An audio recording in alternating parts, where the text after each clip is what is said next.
we are joined with a very special guest, former ESPN broadcaster and current Fox Sports and NBC Chicago broadcaster, Adam Amin. Adam, thank you so much for joining us. How are you today?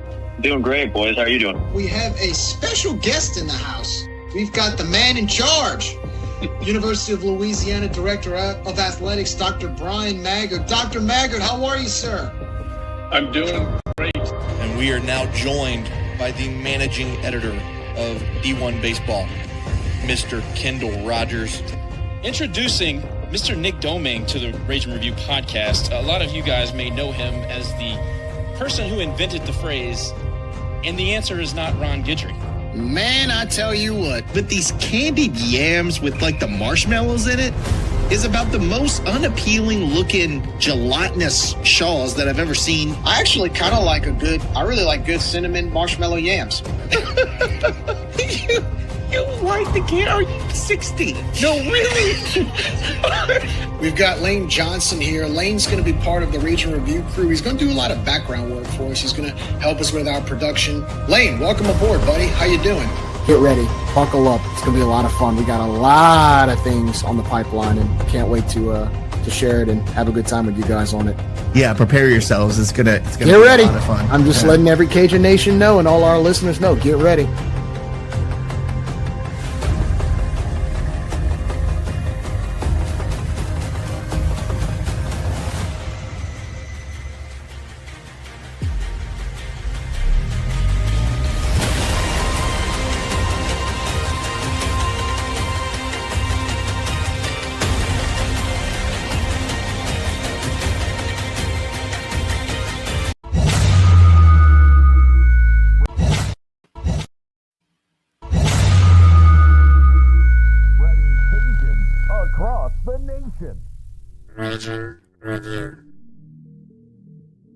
The Ragin' Cajuns will be a source of pride for this university, for the alumni, fans, and donors as we achieve success in the classroom, in the competitive arena, and in the community. It's about to get really fun.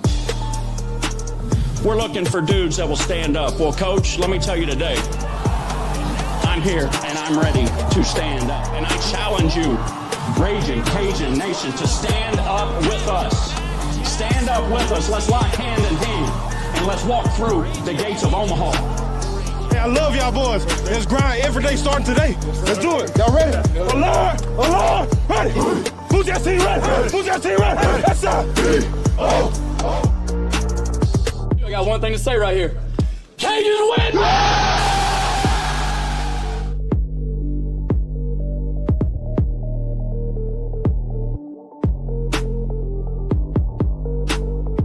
Welcome into the Rage and Review podcast.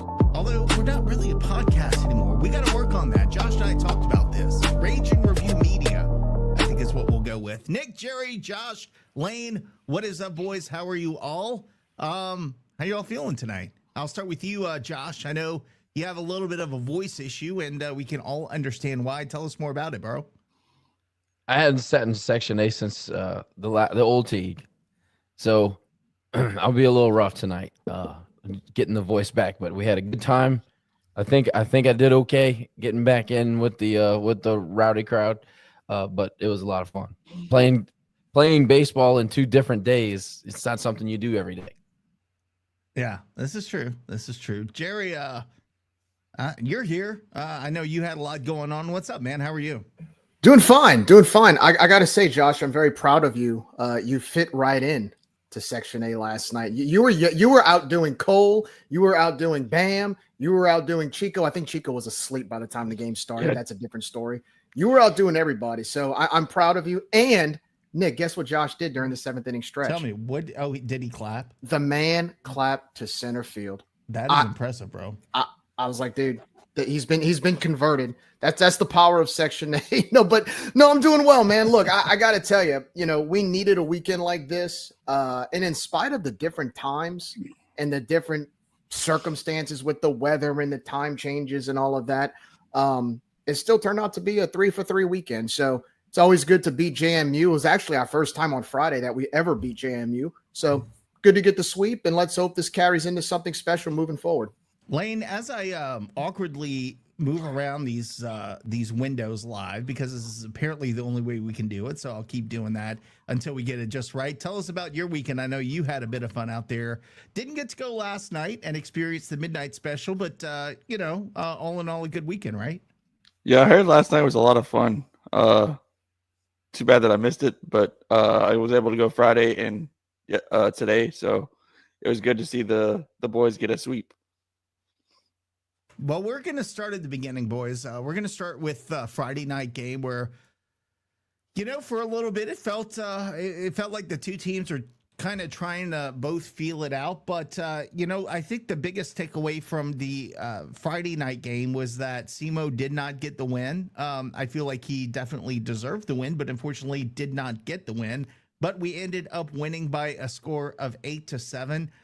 Just yet again, just a great job by that was a Saturday night game. Josh, was 8-7. The Friday night game, boys, 5-2 on Friday night. I'm looking at three different things right now.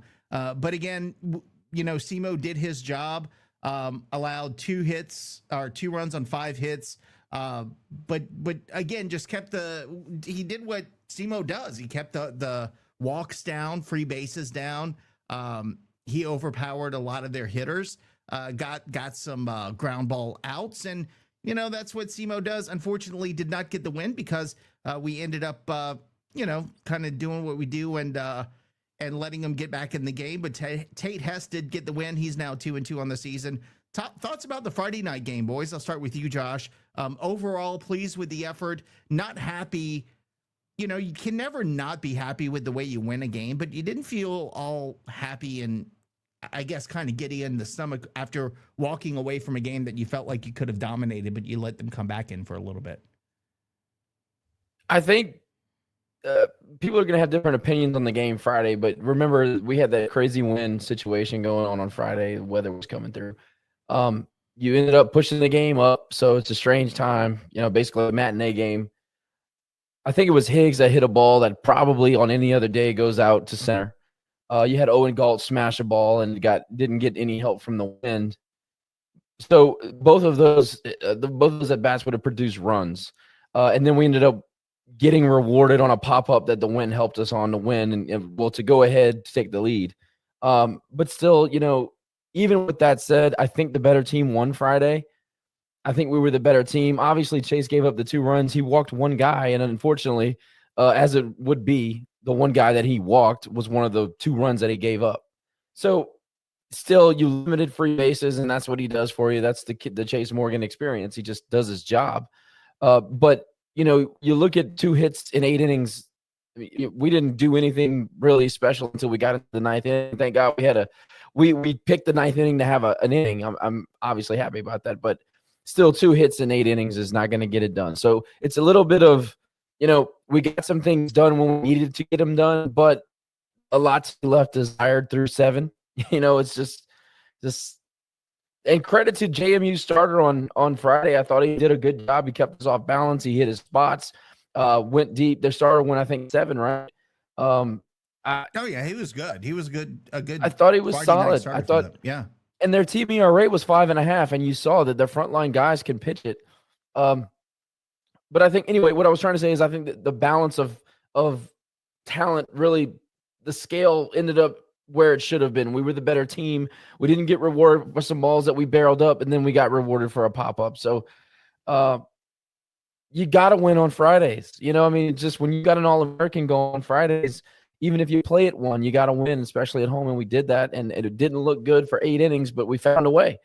Credit to Brooks Wright for being nails in the 9th inning. I think it was Brooks that had the bunt that started everything, or was that Owen Galt? It was in the 8th. It was Brooks in the 8th with 2 outs. Right. Yes, correct. It was in the 8th with 2 outs. That's right, Jerry. And then we ended up having some decent at bats after that, and JMU helped us a little bit. You gotta tell the story the way it happened.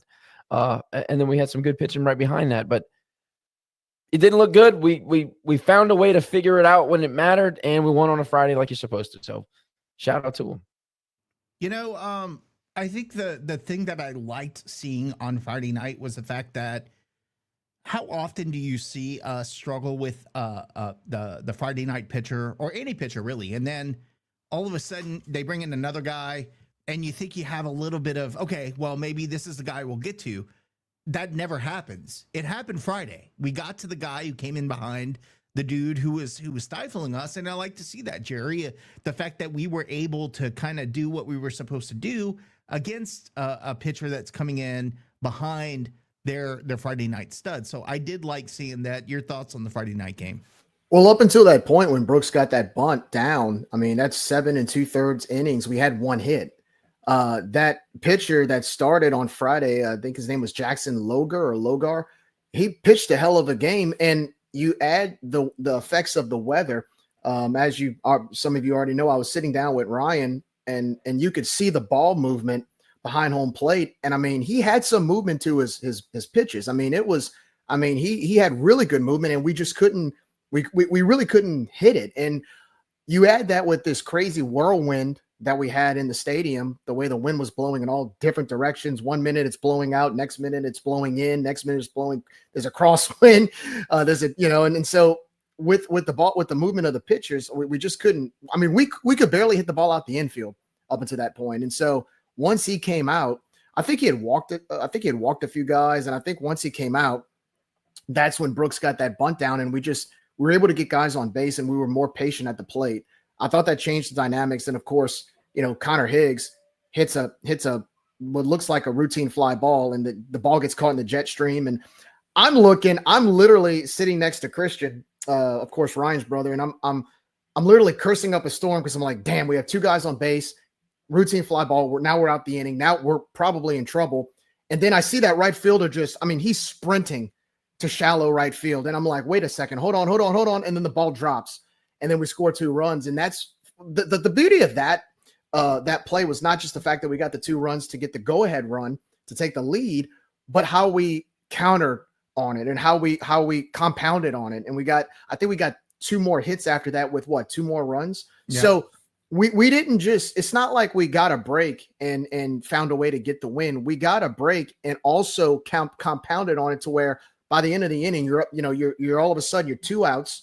You're down a run. You can barely get the ball out the infield. Now, 1 out later, you're up 3 runs. So that was great to see. I like the fact that the guys battled back. They were very patient.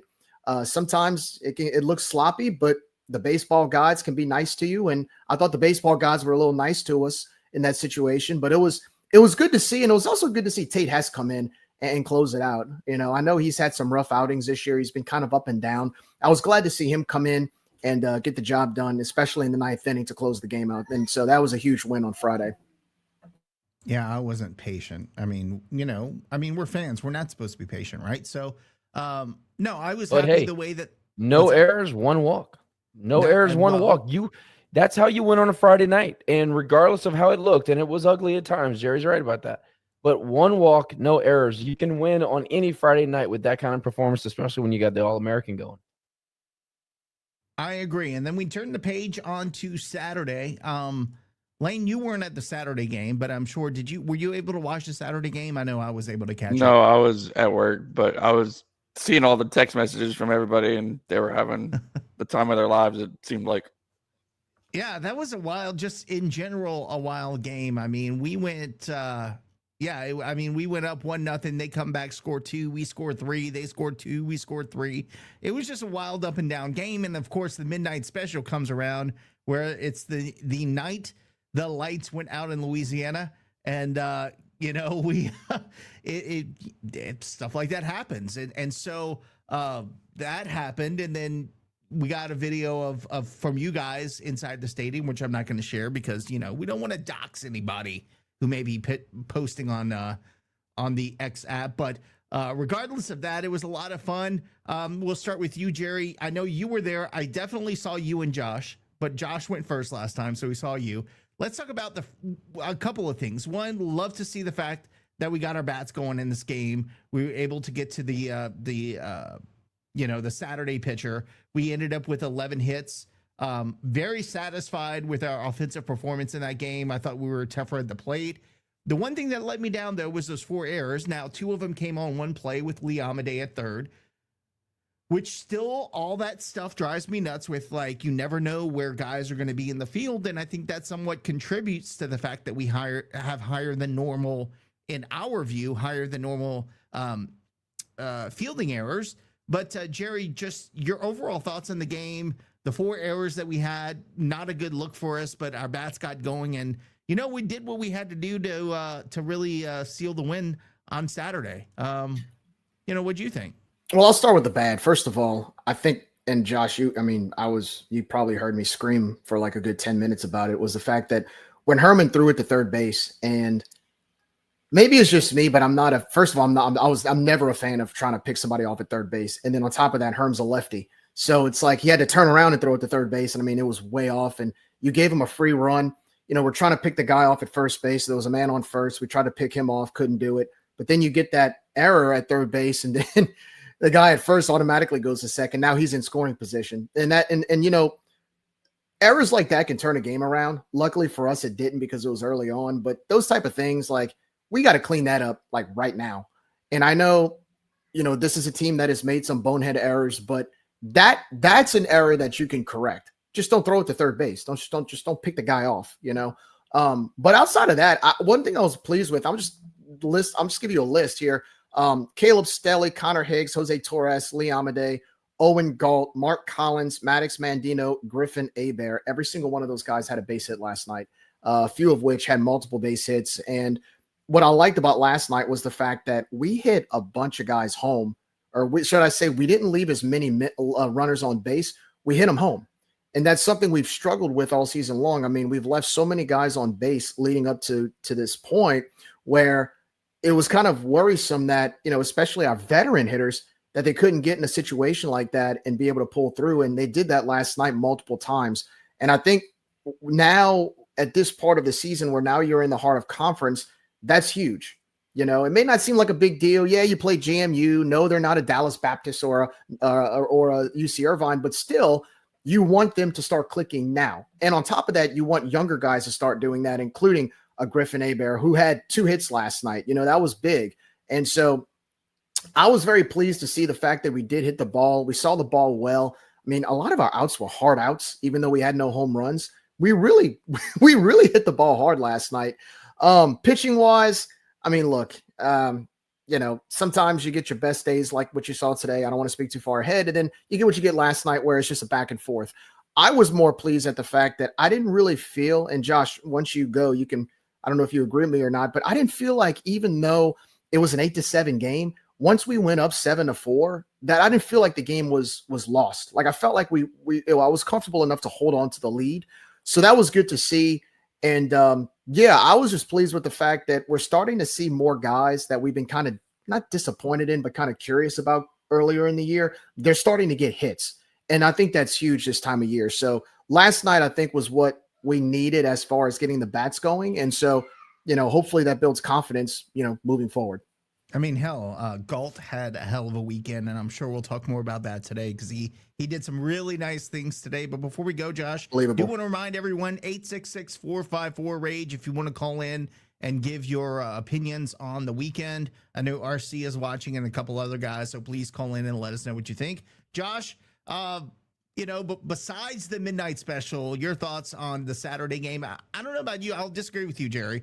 I didn't have as much confidence in you that we would come back, but I guess maybe, Josh, do you think it's because I'm conditioned by playing really good teams this season and not building that comeback, that maybe I'm being more of a pessimist now that we're getting into, teams? I'm not going to shit on JMU and say they're a bad team. I mean, they're not a ranked team that we faced the first 4 or 5 weeks of the season. So, I didn't have as much confidence, but, obviously glad the way it turned out, and glad we got to hold on to it, because that 9th inning made me nervous, man. I got to tell you, I thought we were going to piss it away. Well, so many things I want to react to. First of all, Ryan, for the first time in a long time, big time me on Saturday night, and I'm still upset about it. It's very, very rare that I can't shame him into coming to meet us to hang out. So just want to tell him that I'm disappointed. I'll say that. You saw Liz there talking about Owen getting breaking a new glove. Look, I know that he had some some rough moments in the field, but listen, boys, you guys are seeing the beginning of a superstar. This kid can ball. He's a baller. Oh yeah, I don't think anybody's arguing that, bro. Like we know that. No, he's a baller. I think I actually made a comment last night. I think I was Lane. I don't know. You weren't there. Somebody was standing next to me and we were talking. I think it was Kevin. He's gonna have a banner under the grandstand before this thing is over. Like Owen Galt's a star. If we can hang on to him, he's gonna be an All-American type player for us. I really believe that. His confidence has grown leaps and bounds. You can just tell with his presence on the field. And one thing, and I told this to Caswell last night, when Galt makes an error, and he got a few this year, and he's a young guy. He's learning the speed of the game. The guy's I think he played shortstop in high school, and they moved him around. He makes an error, and he has the ability to just move on. Like, we don't talk about that enough. Like, you got to have a short memory, especially when you're in a growth stage and you're in the learning stage. And he does that really well. And I just think that needs to be mentioned. And his at bats have they've gotten so much more quality. Let's say the bar drink room. By the way, I don't want to cut you off, man, but somebody did mention it earlier. I do want to say the burners were in full effect this weekend, man. Those guys. Well, I got a burner story. Elite. We're going to talk about that after this, but I just wanted to point this one out because, River Ranch Ball, I saw, I don't want to say it, the tagger guy is here as well. So River Ranch Ball. We can't say tar. Yeah. Well, first of all, I don't want to say it on here, man. They got balls that live in River Ranch. I know they live in the outskirts, but in River Ranch, they got balls out there. Let's refocus. Sorry, Josh. I got you totally off of. But it's all good. I mean, let's talk about Saturday again. Sorry. I also think that Mark Collins is coming around with his presence, and I know that they've liked him since the fall, but I just watching these guys develop is fun. And when you start to win and the light starts to go off, it gets even more fun. Saturday you saw some of that, but just to kind of zoom out from the game, if I can just comment on the experience, we talked about Section A and we talked about we hadn't sat there for a while. Those games that are weird where they get delayed and it's weather impacted and you don't know what to expect and you get into the stadium and maybe there's 300 people there. There probably weren't 300 people, but we just do baseball so much better than everybody else, man. I mean, we just do. The Teague has its own aura. It just does. In Baton Rouge, they have a big, nice stadium and they get 9 to 10 to 11,000 people every time they turn the lights on, but I don't care about that because when they're losing or when the lights go out or whatever, people can't wait to get out of there. Our people do the opposite. We fill up the beer lines and we get louder. And I know that there's been some moments where people were saying that broadcasts that they were making comments about our chanting. And if y'all don't think we impacted that game last night, y'all didn't watch the game because number 6 had lost his mind as a Barbara. So I just wanted to say, like, the crowd impacted the game on just a completely different level last night. And sometimes when there's fewer people in the stadium, it's more personal. It's a little bit more intimate. And nobody was saying anything inappropriate. Not many were. It wasn't us, whoever did that. But you mentioned the burners, and I haven't gone down to their part of the field because that's their domain, and I don't want to, we have certain segments of our fan base guy with the young guys hanging out. Exactly. Yeah, right. So I got there. I went down there and they welcomed me with open arms. It was cool. Ended up hanging out with a few of them. But when I tell you, it was hell being a JMU reliever last night, fellas. It was hell. It was hell on earth. They were relentless. Section 8? It was Papa Squad. Papa Squad, dude. That was funny as shit. I got every time he would come down, everybody would cheer. I mean, like, there's no way that kid didn't hear that because you could hear it on the freaking radio. Definitely heard it. Look, there's a kid, but yeah, like so. But anyway, I'm just telling you, I know how we were at 19, 20, 21, and we gave everybody hell every time we got the chance. These dudes are doing it right, and I support them 100%. Yeah, they did heckle my wife last night. They did. She did the dinosaur race. Hey. I said, listen, you knew what this was. Yeah. She did come in last. She brought shame. She brought shame to the household. Oh my gosh. So what's funny about that, Josh, was like we were trying to guess which costume Catherine was in. And Josh is like, did she come in last? There's no way she came in last. And he's screaming like, like you said, you brought shame to our house. You're sleeping outside. And then literally she takes the costume off and we realize it's her. He goes, "Oh, damn it. She came last. She came in last. We don't finish last in my house." Nobody was more miserable last night than Caswell's wife, because every time they had the camera on Section A, she was just sitting here like this while everybody else was just going absolute ape shit. So that was kind of funny to watch. But sorry, Catherine. Sorry you didn't make it, but you did us somewhat proud by participating. A for effort. She said that they rigged the dyno races because they had a certain winner in mind. So it's rigged. They let people have. Surprise me, bro. I know they rig it. Isn't that ridiculous? So anybody who's betting the dyno races just no going in. You know what's funny, Nick? When we worked the games, when I did the mini games, we never rigged anything. It was fair game. I don't know what's going on, man. Bro, do you not remember the radar gun throws? I gave away free double cheeseburgers every game. Well, partially though, but that's not your fault because the scoreboard would be 10 minutes late posting up there. It it would be to the point. It would be to the point where it'd be like, well, I guess everybody wins free double cheeseburgers. Why did they stop doing that, by the way? Because I'm awesome and nobody else wants to go on the field and do it. But I hate the fans, Lane. You know that. I mean, he'd throw.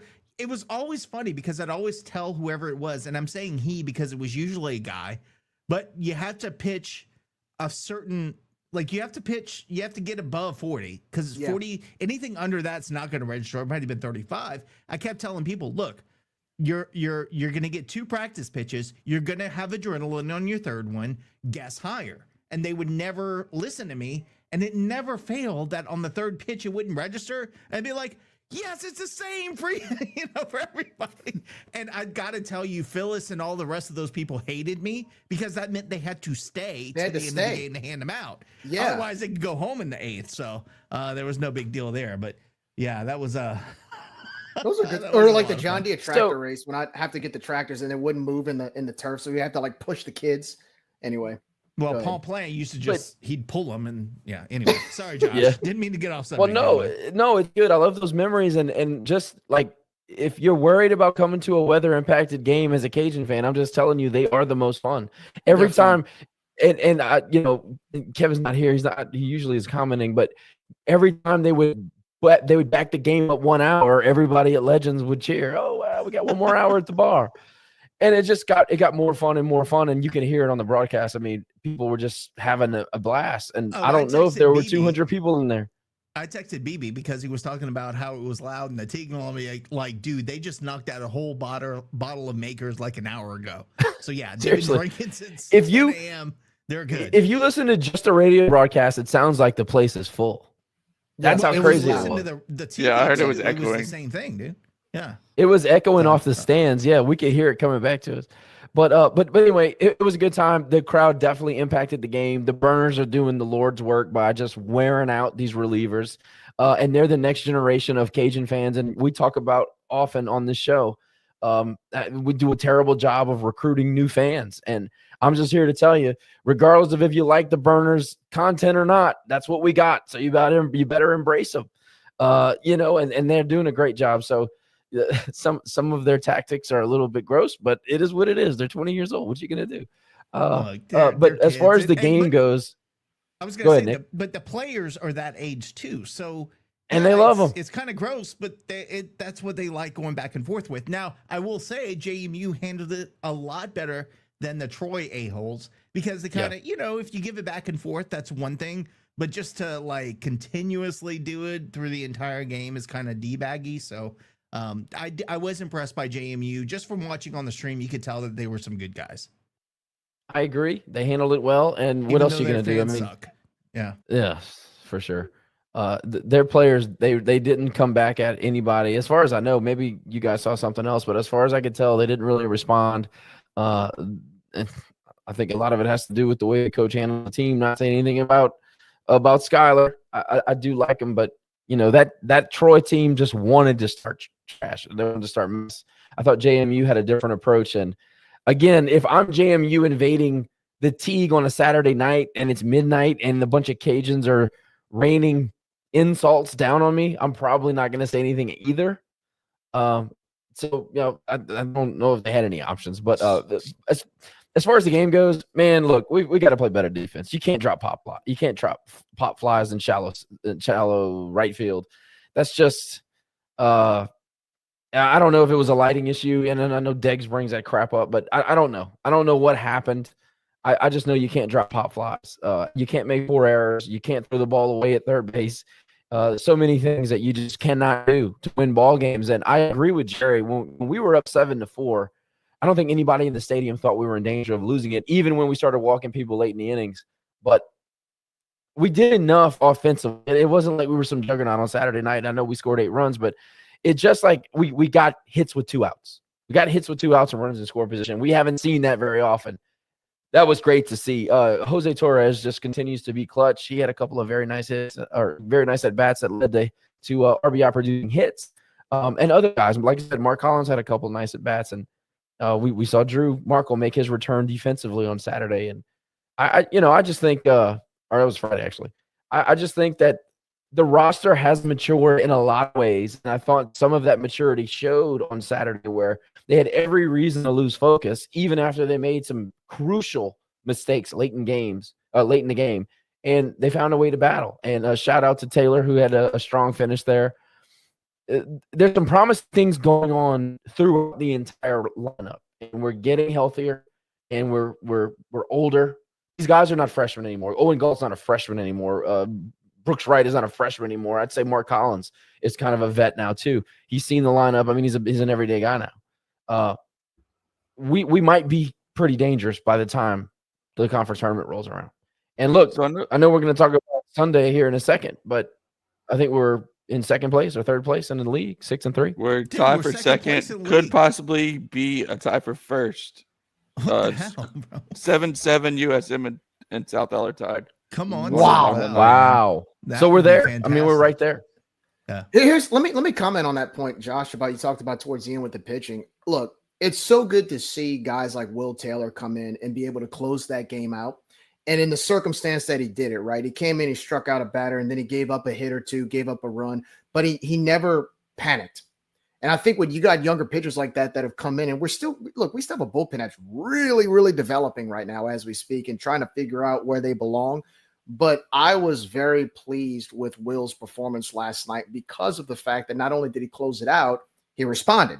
Even though giving up a run, giving up a base hit, he responded and still struck that last batter out. I was glad to see that. I think we need more of that in the next week or two, seeing what kind of guys can come in from the bullpen and step up and make some good performances, because we're going to need it. I thought, I don't know about you guys, but Andrew Herman, he's been pitching well in the bullpen. Well, how do y'all like the fact that he's starting? What do y'all think about that? I love Herm. I do.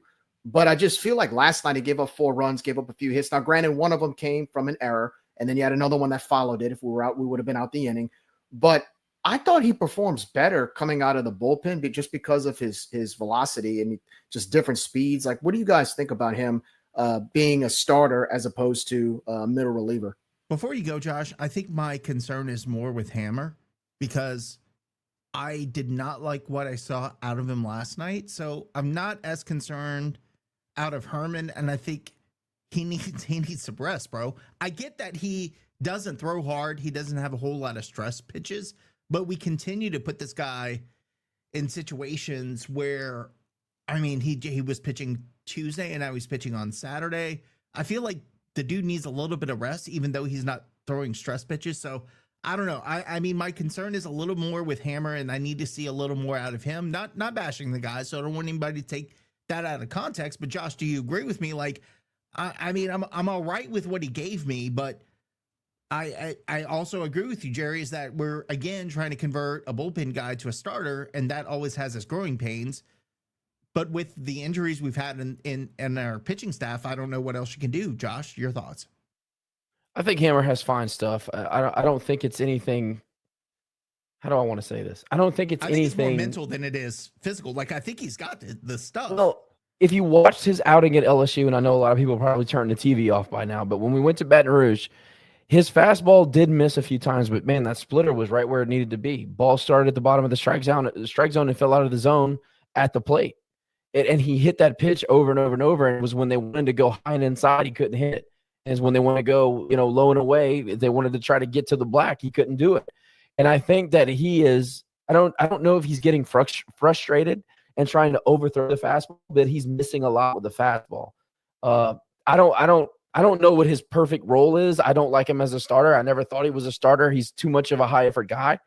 But going back to Jerry's point about Herm, Kent says Hammer's a starter. He told Deggs as much. I mean, that's kind of like part of the deal. We can't let the players dictate what they are. I tell this to my girls, my soccer team. I'm going to put you in a position to help the team as a whole. I know you, striker, think you were a great goalkeeper, but the fact of the matter is that you got Butterfinger hands, and you're much better and much more valuable to us scoring goals, and that's where I'm going to put you. And I think Deggs needs to kind of embrace that again. He used to be that way. I don't know what the hell's going on. He became this player coach all of a sudden. But I think that Hammer has good stuff. I think he's a 6-out guy. How many times have I come on the show and said that he's a 6-out guy? I think Herm is a change of pace guy. I don't think that Herman is your prototypical Saturday arm. I just don't. Not that he doesn't have the stuff. It's not that I don't think he's a good pitcher. It's not that I don't think that. I mean, I think he has the best changeup on the team. Well, maybe outside of SEMA, but I think that his late movement really is it's exponentially better after he comes in after a 93-mile-an-hour fastball. I think that the results speak for themselves. I mean, we have enough data to tell us that Herm comes in with a change of pace guy and is way more effective. As far as reliability out of the pen, we just got to find somebody. J.R. Tillett is no longer a bullpen arm. That ship has sailed. We need him in the rotation. I think that Tate Hess is probably our most reliable guy, and he was good this weekend, but he's still got to be more consistent. I think that Herman is your – and keep in mind, guys, we lost Toy. You know, he'll be back at some point, hopefully, but that was one of the guys that we're going to rely on, and that's a big part of it. We're trying to get some of these young guys up to speed. But Nick, to circle back to your question, man, I like Herman. I like Hammer as a 6-out guy. I think he's a late inning guy, maybe even a middle inning guy, but I just don't see him as a starter. I just don't. Too much of a high effort guy. You can't throw 90 pitches in 3 innings. And that's just typically that's what he's doing. On pace as far. I agree. Before y'all go to today's game, what was the atmosphere like when the lights just shut off? I know it was crazy beforehand. You beat me to it, bro. You beat me to it, man. Good job. I'll start with you. Can I talk about this Herm comment right here? Yeah, Herm was our Friday guy last year. Listen, if you go back and look at when Herm got inserted as the Friday guy, all right, just look at the opponents and look at. We had a completely different team. This was a completely different team last year, and where he was inserted in the schedule as the Friday guy, I'm not going to say it was bad teams. I'm not going to say he was pitching against bad teams, but it was not the caliber of the DBUs and the Irvines and I mean Nebraska's not a good team, but it wasn't that. It's not that. And last year, Herm could give up 3 runs in a start and we'd be okay. I don't know if we have the same luxury this year. I've noticed that Herm struggles on the road and usually shines at home. That's actually a good point. He's a different guy. Yeah. He's a different guy on the road. And we really didn't talk about their splits this year, but there's a few guys like that, especially the younger guys. They typically pitch better at home. I don't know.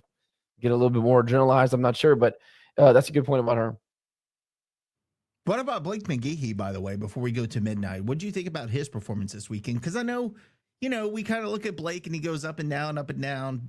Your thoughts on what you saw out of Blake this weekend? I thought he was fine. I think that Blake is a Tuesday, Wednesday guy. I like him starting on a Tuesday, Wednesday.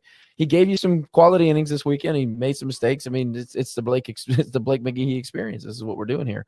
But I'll throw it back to you. Do you trust him to come out on a Sunday? I would rather see him, like you said, midweek. I want to see him in Game 4 of the conference tournament. If you're asking me honestly, that's where I want. That's why. And I think he would be good in Game 4 of a conference tournament. I think so too. If I'm coming out of the losers bracket and I'm pitching and I'm facing somebody else's 5th or 6th option, I like Blake. 1000%. I don't like Blake against a number 2. Yeah, Jerry. Remember whenever we played Mississippi State Game 7 in 2014 and we pitched Ryan Wilson? That's kind of where I see Blake McGehee. I think, for example, this week we have Northwestern State on Tuesday, and then we got Louisiana Tech on Wednesday. I'd pitch Blake against Louisiana Tech. I think that would be a perfect game for him. Totally agree. A good team that you're playing against midweek, and actually it's a crucial game against a good team. Helps you with your RPI. I would bet any amount of money J.R. Tillett starts against because Tech. that's the way we're coaching this year. And the thing is, I agree why? with you. And it's not. It would not surprise me. But why? He's Like you've from got. there. He's from there, okay. And then it's a big RPI game, right? If we're still trying to do that rat race, it's an RPI game. But that's Dick, man. And then he'll start on Sunday. And then he'll start on Sunday. Was it not Herman who started against LSU? LSU, this week? yeah. It was. And now he's back, pitching on Saturday. Like you see, I think the perfect opportunity for Blake would be Louisiana Tech on Wednesday. Perfect. I mean, it would. To me, that is because he only got. It's a 5-game week, so he got like one inning last night. I'm okay with seeing him against Louisiana. Yeah, like on a Wednesday night, midweek. Yeah. I'm good with whatever they are trying to do on midweek, but we got to solidify is Tillett, and we'll get to Tillett today because that's why I named this the Marbles segment. We'll talk about why in a second, but that's the whole thing. Like, okay, is Tillett what he showed us today? He could be a Saturday guy. So then who's our Sunday guy? You know, things are still in flux and we're more than halfway through the season. That's what concerns me the most is that we still don't have 1, 2, and 3 on the weekend. Because if I'm Dags, I want Tillett on Saturday, but then again, let's think about we got SEMA on Friday. If we drop Saturday, you got Tillett on Sunday. I don't know, man. Well, do we keep Herman on Saturday? That's the question because Herman started last night. But we just said Herman would be better midweek. So then who do we start on Saturday? Hammer. They probably move Hammer back in there. Right. And I don't like Hammer as a starter. I prefer him in relief. So that's here we go again, man. You know, I think with to Josh's point about the 6 outs with Hammer, I think the thing about Hammer is that the problem that you have when you start Hammer is you can't really expect him to go more than 4 or 5 innings at most. Right. Yeah, like you're going to have somebody ready. Yeah. Right. Which is fine, but you have to make sure you have a bullpen ready. Piecing it together, right? No, because it's going to bite us in the ass eventually. I agree. I think, and he's not there yet. And don't crush me for saying this. He's not there yet. I understand that. I think Will Taylor is a great midweek option. I do. I really do. Yep. I think he probably needs a little bit more seasoning under him. But I'm telling you, I think I love his delivery. It's effortless. He has a great presence on the mound. I like him a lot. Keep in mind though, Toit and Rosario both out, both really good early on. I think Toit gives you so many options. He can start. He can go long relief. He can get you 6. We have a lot of movement based on like 2 arms. And Simo's probably just now starting to get back. Herm, what do you do? He gives you a lot of options. I think, what do you say? I'm living. I actually agree with that. I actually agree with even to Sunday. I think that one thing we've done too much with the staff is when somebody starts to prove themselves, we try to move them. How about Simo is on the front end and J.R. Tillett's on Sunday and we figure it out on Saturday rather than we move him to Saturday and then we're trying to figure it out on Sunday. I like that. I think that J.R. Tillett has a home on Sundays. There's something about him. He looks comfortable. And we've been on J.R. Tillett since the beginning of the season. And again, his ERA, I think now is like below 3. But he is like not – you mentioned Scoob. He reminds me of Scoob. Scoob just battled. He didn't have great stuff. He wasn't the biggest guy. He just got on the mound and battled you. Now he was a shit-inning guy, and he was a two-way guy. But J.R. Tillett does a lot of the same things. He has the same kind of like that junkyard dog attitude, and I love that. But I love him on Sunday. Evan Guillory was like that back in the day under Robe in like 2015, 2016. You knew in that weekend rotation, you'd have Gunnar Friday. Usually the Saturday guy rotated every once in a while, but Sunday you knew Evan was going, especially like around 2015, 2016. And sometimes they kind of move him into the midweek. And I think to Cole's point, I think you kind of need that anchor on Sunday, right? Especially if it's a rubber match. And if we saw what we saw today, that can be huge, you know. All right, a good point from Chris Dumatray. Yeah, thank you. And you didn't see Osteen. Dumatray, but you said Dumatray. Whatever. He needs to correct me on that, by the way. But go ahead. I was saying you didn't see Osteen this weekend, and I thought that maybe you could have seen him. So maybe they're setting him up for Tuesday. Hey, 6 flags over Jesus would be great on a Sunday. It would make sense, man. I'm just saying. He ain't grab. An Osteen on a Sunday would be it. We gotta get those memes ready. That's too easy. Think of it's the too memes easy. we have Righteous gemstone memes would be man. just By so the way, easy. we're so off topic. Lane asked a different question like 20 minutes ago, but I do want to go and just say, Josh, like righteous gemstones, holy cow. I'm just getting to the beginning of season 3, so I'm still trying to catch up, but man, that's some good shows. It's good. It's too good. Keith's asking about Toit's injury, rolled ankle. Well, it said rolled ankle, maybe even worse, but I think it was an extended period, and maybe it was 6 weeks at the time, maybe. So what are we, 2 weeks into this thing? I don't think you're going to see him anytime soon. Is basically what we've been told. No, I mean he might hopefully be good, for the tournament.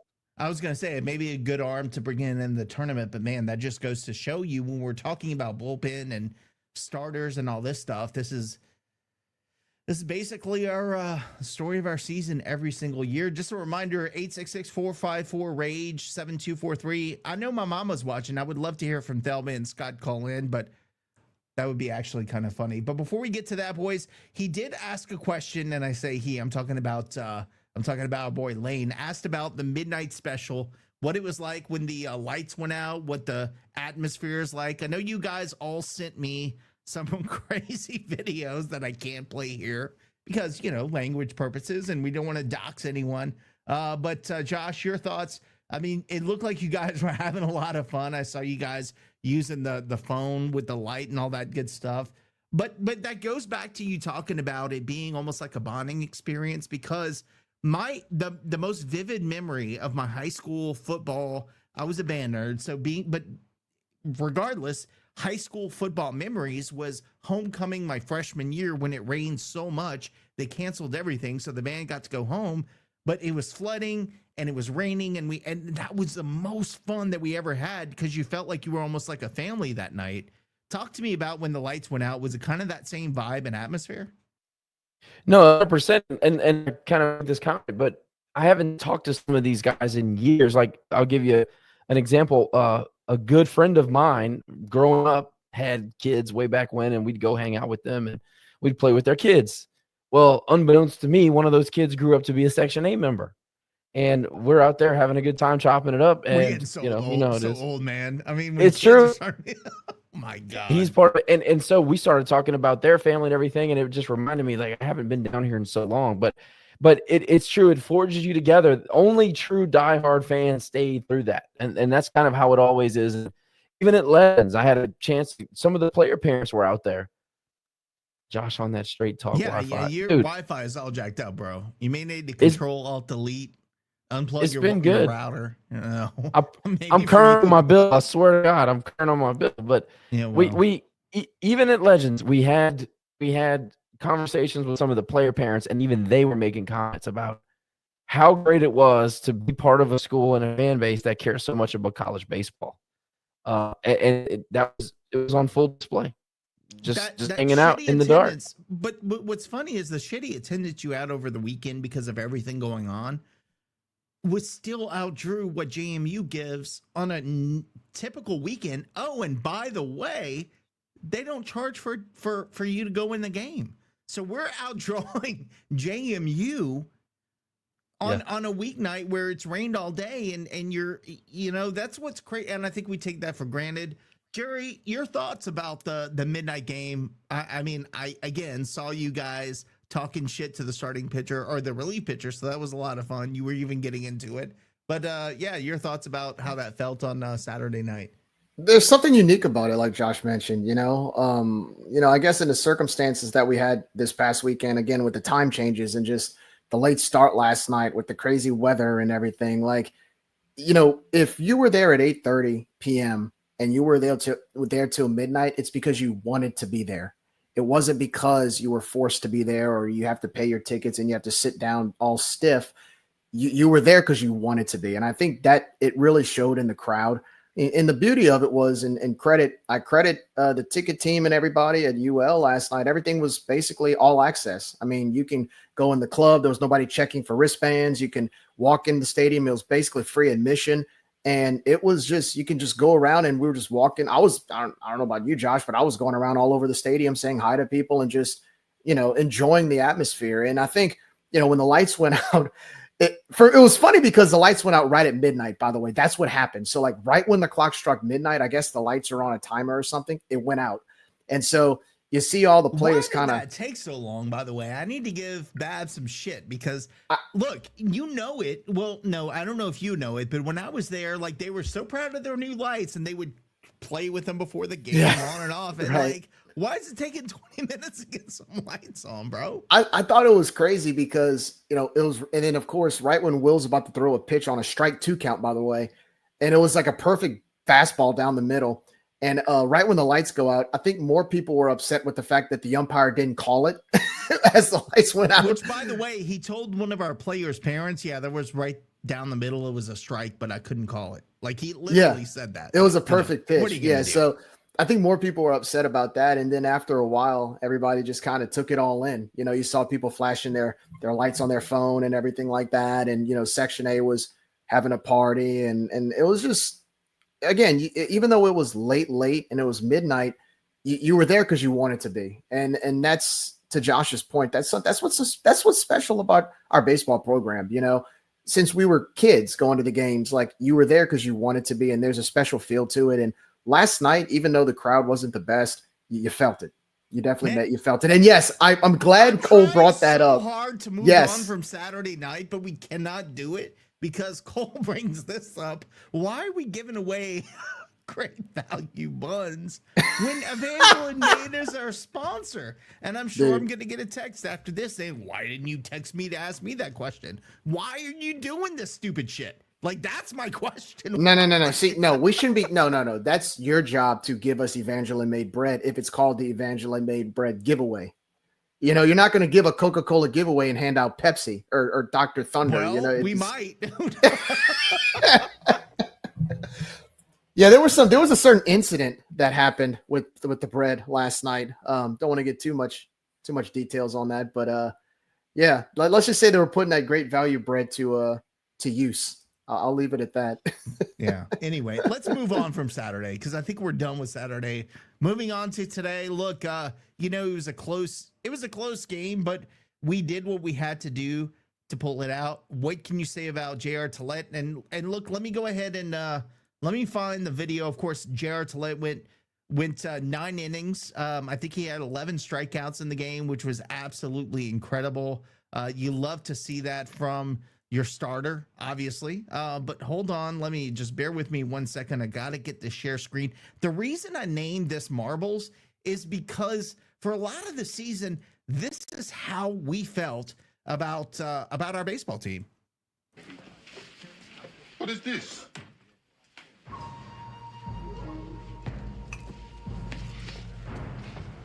¿Qué es eso? Buddha, samurai, okay. Peaceful inside. Outside, warrior. ブッダのような気迫を見せてみろ。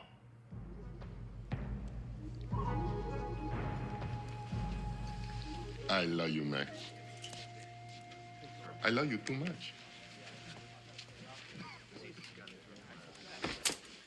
You know, you have no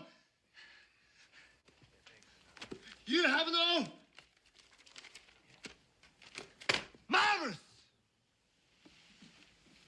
Marbles? Marbles. You have no marbles. You know who has marbles, ladies and gentlemen? Yeah, relax. J.R. Tillett.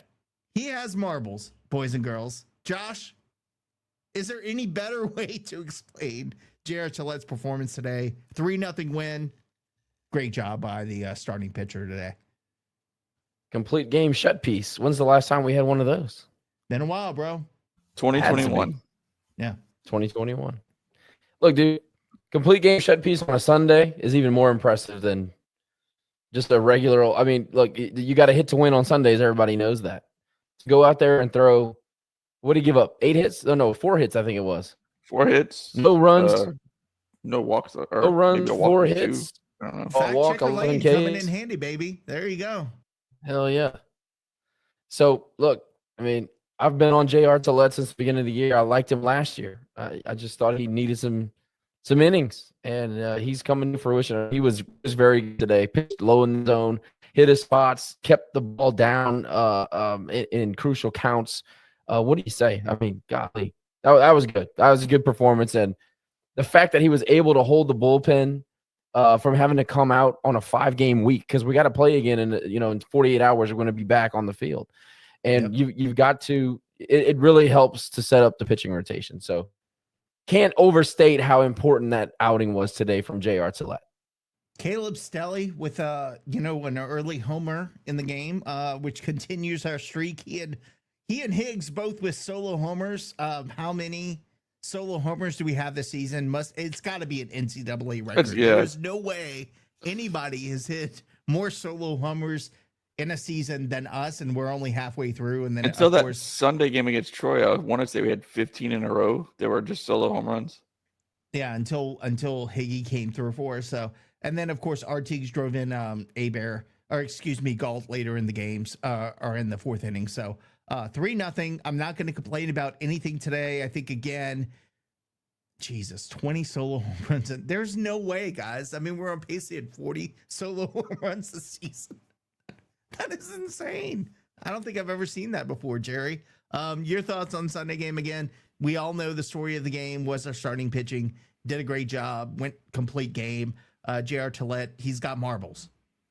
Yeah, no doubt about it. I thought, this was the type of game that where, you don't expect it going in, but you feel confident that he's going to put on a good performance. And I mean, he went the full 9. So that was huge. I also thought that, we made only 1 error on today compared to 4 last night. That's a huge improvement. But also, too, I thought if you look at our hitters, the veteran guys are stepping up. I think you've seen the veteran guys step up all weekend. I mean, one of the guys I'm going to give a shout out to, because I knew we always saw potential in him over the last 2 or 3 years, is Caleb Stelly.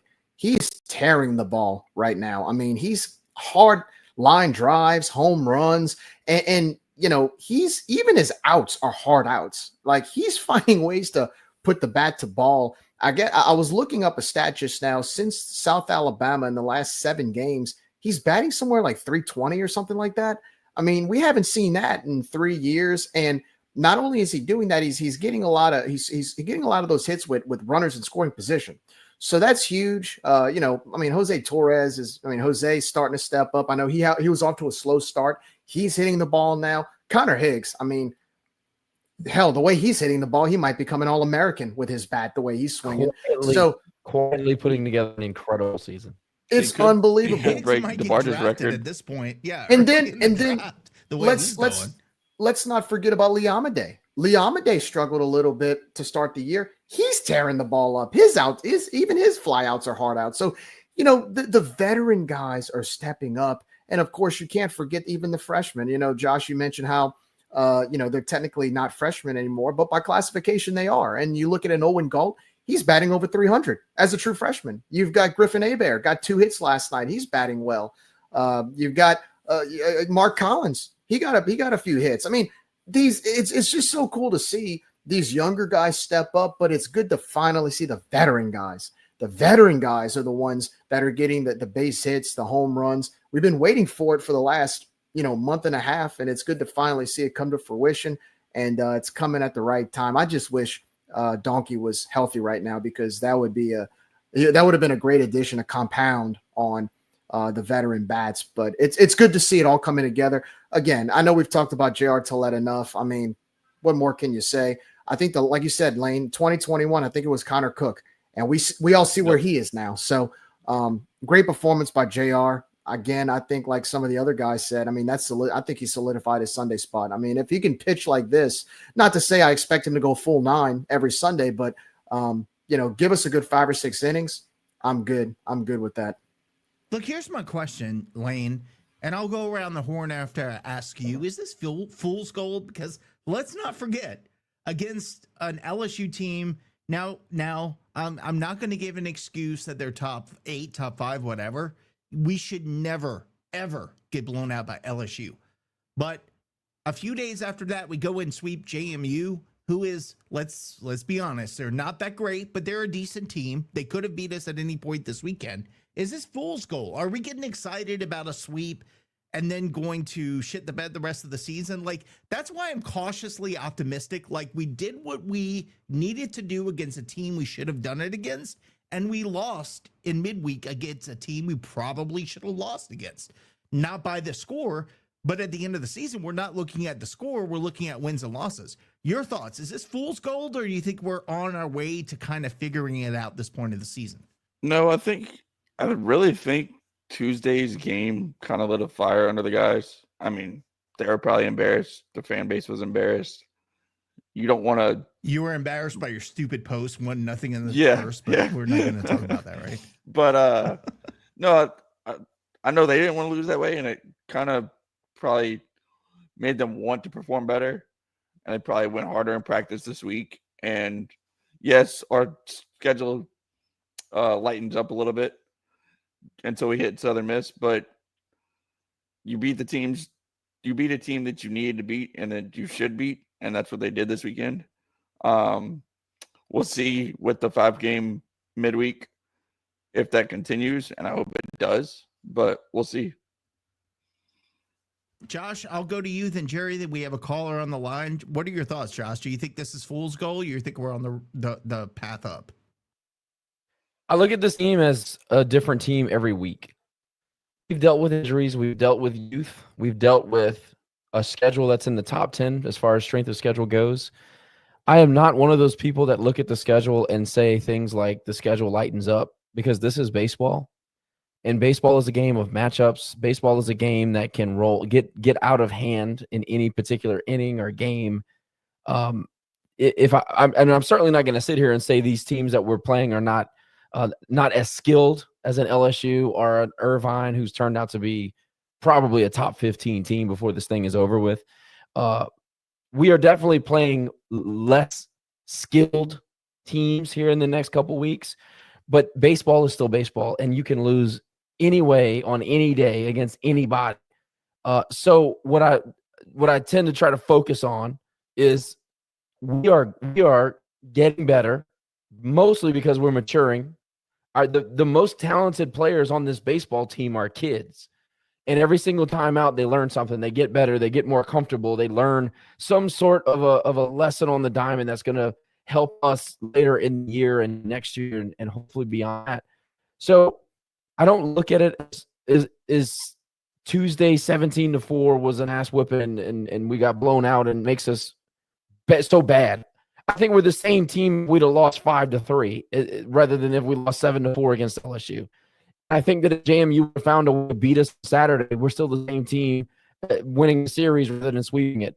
I guess I'm struggling to try to find a way to say I don't have a set idea of how good this team is. I think every time out, they're a different team, especially with this coach who decides to play a Russian roulette with the lineup every day. But that's a whole other conversation. I think that you're going to continue to see different teams go out and take the field every Friday, Saturday, and Sunday. Our goal should be, how good can we be going into the tournament? Because I don't think we have a chance for an at-large. I mean, that ship has sailed. I don't think we need to try to get hot and mortgage our future to try to make the tournament in any other way than planning to go to Montgomery and come out a winner. And as long as we're doing that, and as long as we can see morsels of a Will Taylor developing into a Saturday guy or a midweek starter, or an Owen Galt turning into your corner guy at third, or we're working Drew back into the lineup, even though he's injured. We're working things out. As long as these guys continue to progress every time out, that's what I'm looking for. And that's the only way I'm going to judge the team. It's so funny, Josh, before we go to you, Jerry, and then our caller, what's so funny is that you said that about gambling with our lineup. And it's been 5 years under Deggs. And actually, I got to credit Dan McDonald, because he came out on the stream today after we had the stupid attempted steal and got caught stealing, which we had no business doing, just up 1-0. But I digress. He said, Deggs is the gambler. He would hit on 19 every time if he could. That is so true, Jerry. Like, that is what he does. And we get so frustrated, but I don't know why we're frustrated, because we know it's coming. Like, it's going to, he's going to take a chance. He's going to do it when you hate it the most. He's going to get guys thrown out. He's going to bunt. The first batter up in an inning's going to bunt for an out at first. It's frustrating, but I appreciate Dan at least coming out and saying it, because that's how we've all felt these 5 years. And for better or worse, that's what we have to expect. Whether we like it or not, you know that's what Diggs is going to do, Jerry. Well, it's taboo. It's taboo because it's something that's not traditional and something we're used to, especially when we had something different with Tony Robichaux for almost 30 years. But also, too, I mean, with Diggs, some of the chances he takes, it's all or nothing. There's no in between. Like today, I was the one that texted you guys in the group text. You got Connor Higgs stealing at third base. You got was it Lee Amadei up 1-0, and dude, yeah, I think it was. Why? I think it was Lee Amadei up at bat, and it was 1 out. Connor's at second. We're up 1-0. He steals third, gets out, and then the very next pitch he gets a base hit. That's a run. It was so I'm like, why? Why? Because you see, it's like in a football game. You go for it on fourth down in the first quarter instead of kicking a field goal. It's 4th and goal, and you get no points. And then usually the team that does that ends up losing. That's kind of what I'm thinking. That's just who he is. This is I don't know why we get mad because this is what it is. And Dan said it today. If Dan's saying it, then we're not crazy. We're seeing because it too. sometimes you just want to take the easy points. It's like you're hitting on 19 and it makes no goddamn sense. Like it's don't hit on 19. True. No, it's true, and it is so true. And I think again that's just the philosophy. And so as fans, it's hard to imagine it because again today that's a run, right? If Connor doesn't steal, if Higgy doesn't steal, that's a run. And so. Yeah, and my mindset is, oh God, this is going to come back to haunt us later on. Thank God for J.R. Tillett and his performance, but in other situations, it has come back to bite us in the ass, and we've lost games because of it. So, yeah, it's just I've accepted it. Even though I'm the one screaming why in the group text, I mean, I've accepted it. But to answer your question, is this fool's gold? Look, it's like I told you guys earlier. I think, look, you've got a 5-game week coming up, all at the Teague. You've got Northwestern State Tuesday. You've got Tech on Wednesday. You've got Texas State, who we actually have, I think, an 11-game win streak on right now or something like that, coming to the Teague next week. Big, crucial weekend series, and they're a damn good baseball team. Look, give me a 4-1 week, and then I can tell you whether or not we can make a run. I think this weekend was great because it showed you what we're capable of, but I need to see more consistency. I mean, look, I called in the other day when you guys did the episode and I said, to Josh's point, the schedule eases up and you guys were like, well, where are we going to get those how are we going to go 19-11? Now, granted, this is coming off the LSU loss, but that was my point, and I think again, in order for that to come true, you've got a big 5-game week coming up. You have to win at least 4 games this week to show that. I think if you can go and win the game against Northwestern State, find a way to beat Louisiana Tech, and have a good showing and a good weekend series against Texas State, then yeah, I'd say so. But with our luck, and we joke about it, but who knows what may happen against Northwestern State? I think we go right? 2-3 this week if we're being honest. Maybe so. You may be right, but Nick. Maybe it depends. It depends on what you mean by fool's gold. Like, what is I don't want to divert way too far off topic. No. What do you mean that we are an at-large team that can compete in the top 64 tournament? Yes, that is correct. Are we fool's gold we're not tricking ourselves to believe that? We're not there yet. I don't think we're not there yet. We got a ways to go. I agree. I agree. Now, let's go to the phone lines. But before you go, Josh, let's go to the phone. Go ahead. I was just going to say, we're still building there. It's not like we can't fix these easily fixable things. We have the talent to do so. Well, you need to check your Cricket wireless. All right, let's go to the phone lines. What are your thoughts? Is this fool's gold? And, your thoughts on the weekend. What's going on? Straight talk wireless, Josh. That's my excuse. Poor Josh. He's trying, man. He must have got Jerry's old router. Well, that's actually probably correct. Actually, that is, maybe so. Mine works now. What's up, RC? Well, first things first, I don't want to hear shit about me not showing up last night.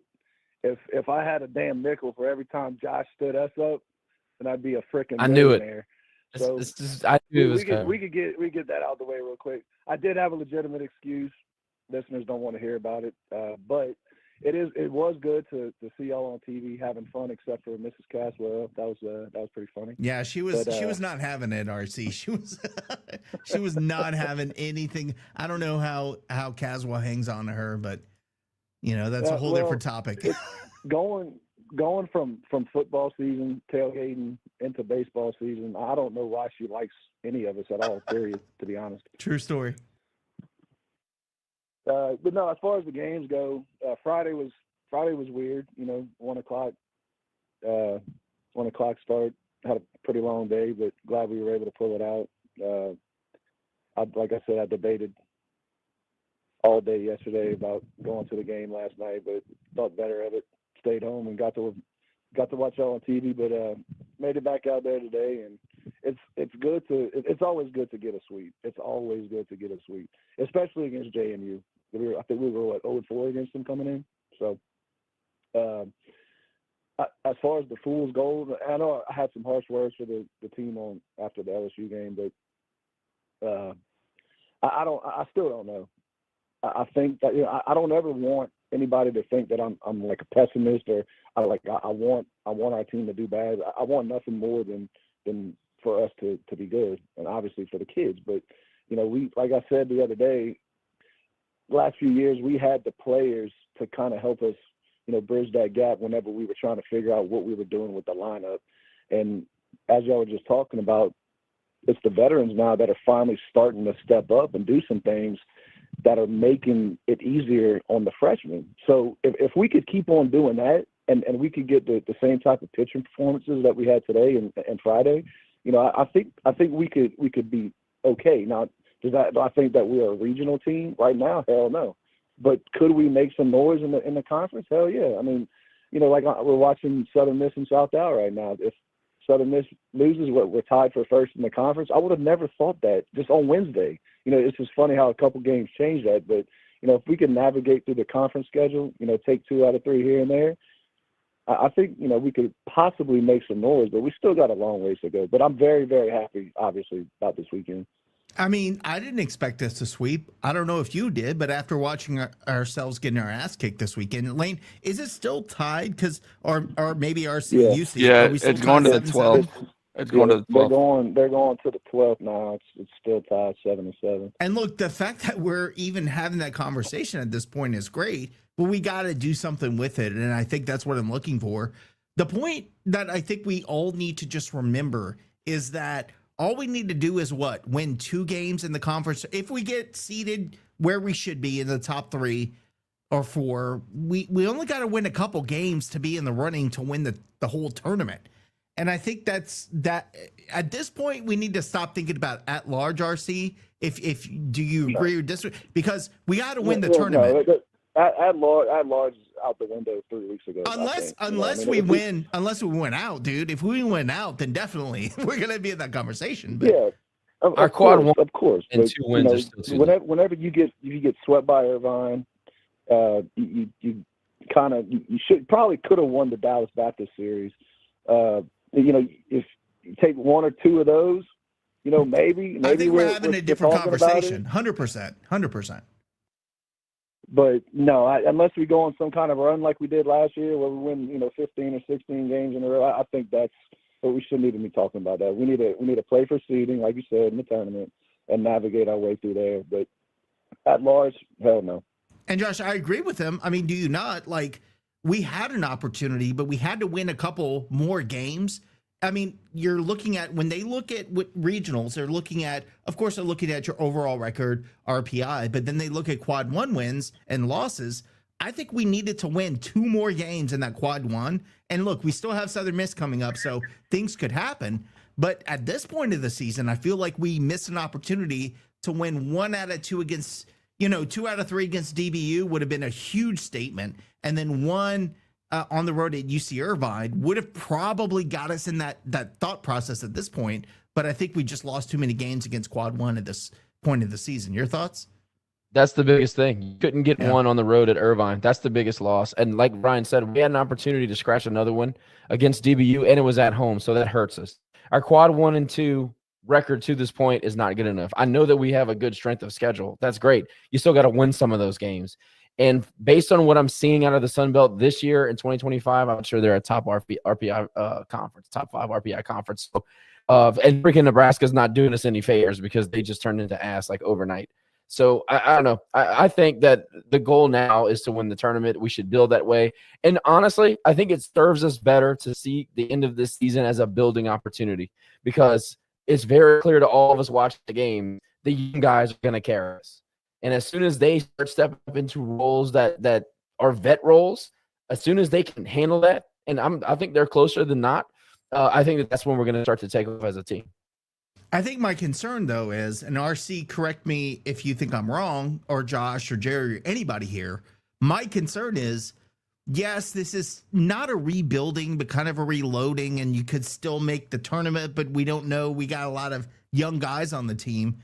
Do we hang on to those young guys on the team? Because we've been very fortunate. Let's be honest. We've been very fortunate. We've not lost a lot of impact guys. I mean, outside of Debo, Rocco. I mean, we've had some impact guys, but it's not like we had a whole roster turnover like they had in softball. I'm concerned that guys like Simo are going to see opportunities elsewhere and say, I can go to Texas. I can improve my draft stock and get drafted next year just by one season. That's where my concern is, guys, is not the fact that we have a lot of young guys, because I get that, but this ain't the 2019 teams where you have a lot of young guys where you're going to be rebuilding with. You got a lot of young guys that could possibly say, screw this. I'm going to get more playing time. I'm going to get more, eyes on me elsewhere. That's where I'm concerned. RC, am I wrong there? Well, I think that's just the way it is with college sports in general now, with the NIL stuff. But I think the thing with baseball that's different, from basketball or football, so many rounds of the draft, you got so much hidden gems and talent that play at, the so-called smaller schools, where we sit down there, there's probably 5 to 10 scouts every Friday night, so they know. I don't think you have to play at a Texas. Now, will it help you? Maybe. I don't know. But, Simo wants to go back home and pitch. That's what he's going to do. You can't really stop him. But I don't think baseball is the same as basketball and football now. With the scholarship limits that they're going to put on, it could change a little bit. The NIL is always, kind of has that revolving door. But I really don't know. I think that we have enough talent in the area. LSU's they're obviously a powerhouse and they're recruiting nationally. They don't have a lot of local guys anymore. So if we could keep on picking up these guys and holding on to them for a couple of years, I think we'll be all right. Because this class right here, this young freshman class, if they stay here 2 years, year 3, I think they're going to be some monsters like Owen Galt, especially Brooks. I think that if they stick around, I think we have a chance to be good. But whether or not they do, I don't know. But also, like we were talking about, how it's a special place to play.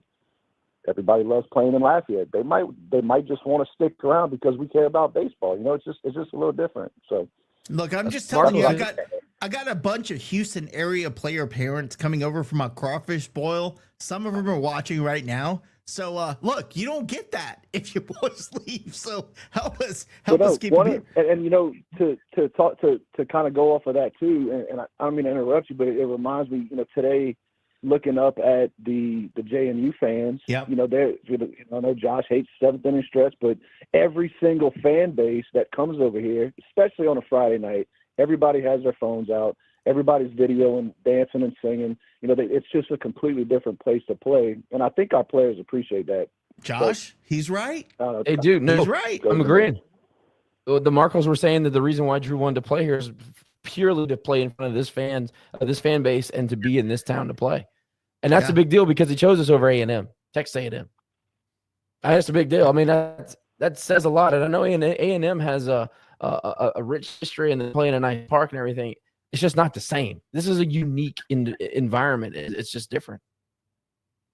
RC, we got to move on because I've been talking about baseball long enough, and we do have to, some people have lives. I don't. I'm going to go drink myself to sleep later. But any final thoughts? Any thoughts of Coach Q, by the way, tonight getting to the Final Four? How about that, buddy? I already got got some people asking if they want to go to Texas this weekend, so we might have to scoop you up on the way to San Antonio. I'm here, brother. I'm here. In fact, you can come in the night before. You can stay here. I'll smoke a brisket. Then we'll head on. I'll press my little autopilot on my Tesla. But I shouldn't say that too loud because they're getting blown up. But anyway, I'll press a little autopilot button. We'll go down to San Antonio and have a good time, bro. I'm not scared. And I'm kind of joking, but I'm literally considering going to watch it because it's like a couple hours down the road, and it could be an easy trip. So that'd be a lot of fun. Yeah, I tried dragging Joe along, but he said he has to work next weekend, so that's out the window. But we'll try to figure something out. All right, man. Well, appreciate you calling in, brother. Hang in there, and if you have anything else, call back. Yeah. All to right, Ryan's boys. to Ryan's point Go about ahead, SEMO Josh. in Texas, the importance of making the tournament is to keep guys like Chase Morgan on the squad, because yes, a guy like that will pitch professionally needs to be seen. He doesn't need to be recruited and scouted every day and every time he goes out, but when you put him in a postseason environment and he's pitching against the Texas or Miami, those are the things that the draft guys really pay attention to. So if we can find a way to make the tournament with this roster, it will be Deg's most impressive coaching performance as far as I'm concerned, based on injuries, based on youth, and then all the things we've had to deal with.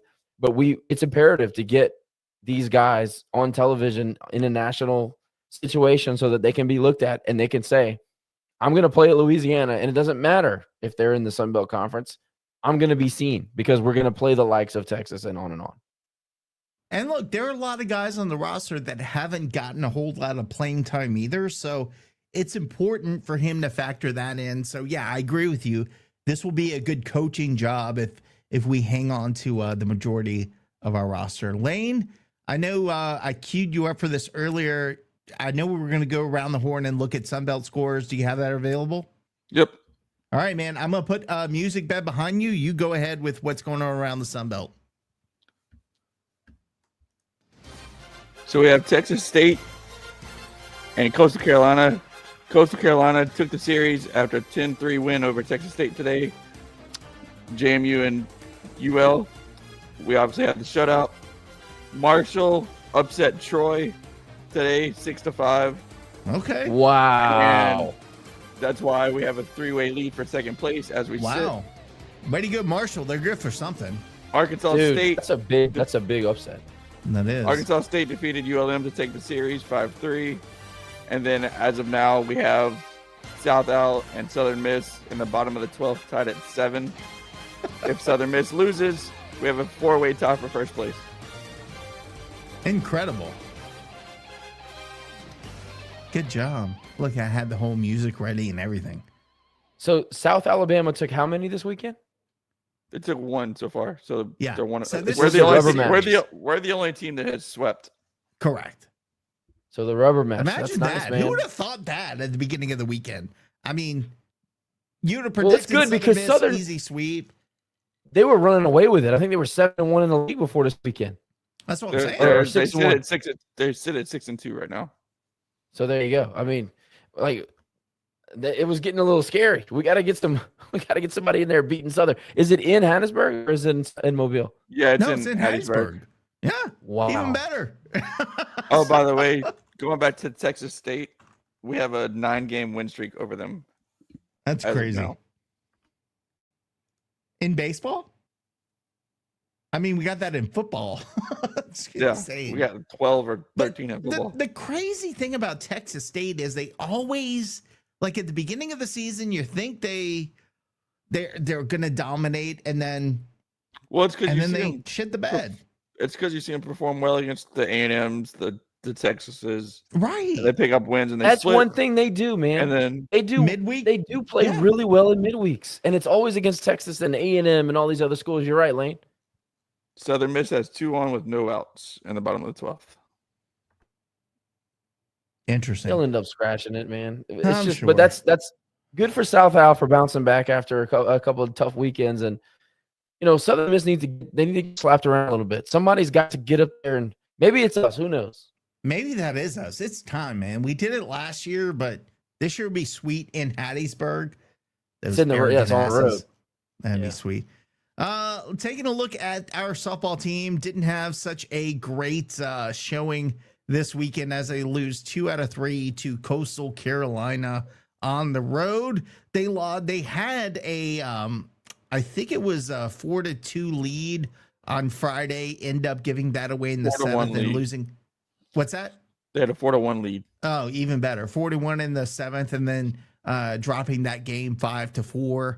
I think there was a 3-1 homer involved, and it just not great. Then lost again to Coastal Carolina last night, 10-8, but picked up the win today, 9-5. So the softball team coming in right at 500, 17-17 on the season, boys. Nothing else to say. We knew this would be a tough year for the ladies, and moving on from that, again, nothing really to say. This is what we expected, and we're going to give them a couple of seasons to get things together. I have full faith in Coach Allie. So before anybody comes and says we're shitting on her, no, absolutely not. Cajuns move on to face Louisiana Tech midweek, so definitely want to pick up that win, and then host Troy in the 3-game conference series this weekend as well. Track and field, I don't have the information in front of me, but I know we have we had a big weekend in track and field, and I'll let everyone in on the secret. I'm trying to get Dan McDonald on here because he knows a whole hell of a lot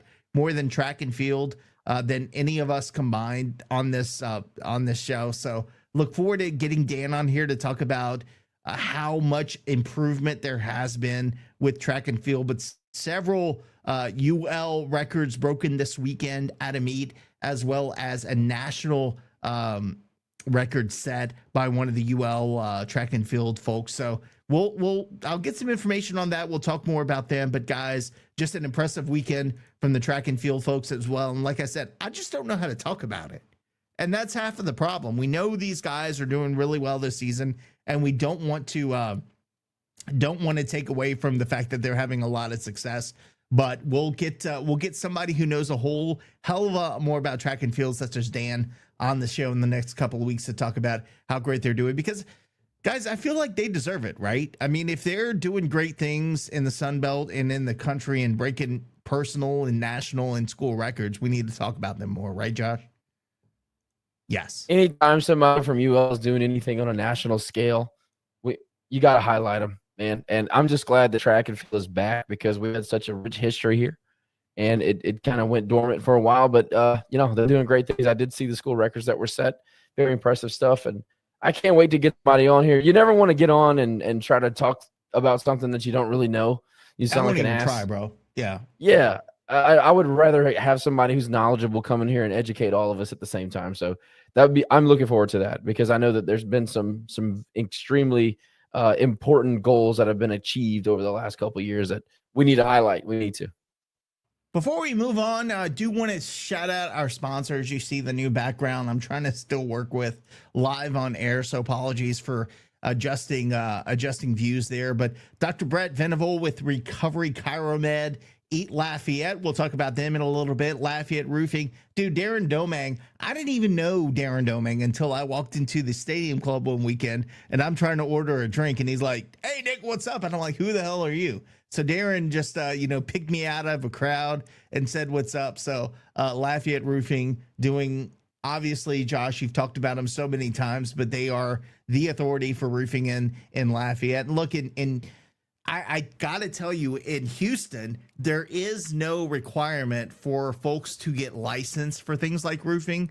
So anybody on the street, like you could walk into Texas one day and say, "Hey, I'm a roofer. Let me repair your roof." And you could do it and not face have any problems. Like you could literally repair someone's roof. That's a little bit different in Louisiana, but again, they are the authority for roofing in Lafayette. So definitely give Darren and his team a call and thank them for supporting Rage and Review. Also, Rage and Hydration. We're going to do some kind of cross sponsorship very soon, where we're doing some great things with Planet Radio 106.7. So stay tuned for that. We're going to have some great giveaways. But Josh, I decided I'm going to do a Lanyap segment every single episode. And today's episode is sponsored by Eat Lafayette, of course, by Lafayette Travel. And one of the things I wanted to bring up today is something that, the Teague, I think for us all, and you guys don't even know what I'm going to bring up, so I this is going to be a surprise to everyone. But the Teague is something near and dear to my heart, like very close. And one of the things that I don't want to lose as part of the mystique, as part of the culture, as part of what the Teague was, were these guys. It was the Dirty Dozen and a Half. And if you didn't know them, dude, they sat at the top of the old Teague, right where you see on our screen, if you're watching a live stream, and they had that whole row to themselves. And until the old Teague was taken down, they all had a little plaque there. And the reason it was the Dirty Dozen and a Half is because it was originally the Dirty Dozen, and then they decided they're going to do a half because all of the wives decided to join in. What's so great about it, and also so sad in the process, is we've lost so many of those folks in the Dirty Dozen and a Half. I would say there are probably 5 or 6 left out of the original, 16 or 17 people that were a part of that. But that's just another thing we cannot let go from the traditions, the mystique, everything that made the Teague what it was. And I'm going to read the names down. As you're seeing, I'm sharing an old article from the Daily Advertiser where they profiled them in the mid 2000s. But Lyle Mellington, Pete Lofton, Hap Bryan, who had passed away before this article, Miss Willana James, Carolyn B. Avenue and her husband Ronald, who are still going to the games, by the way, Roy Babb, Arthur Broussard, Bob Fournette. I know a lot of people listening or watching today didn't know Mr. Bob, but he was the reason that Robe had so much success, is because as his generous giving to the baseball program.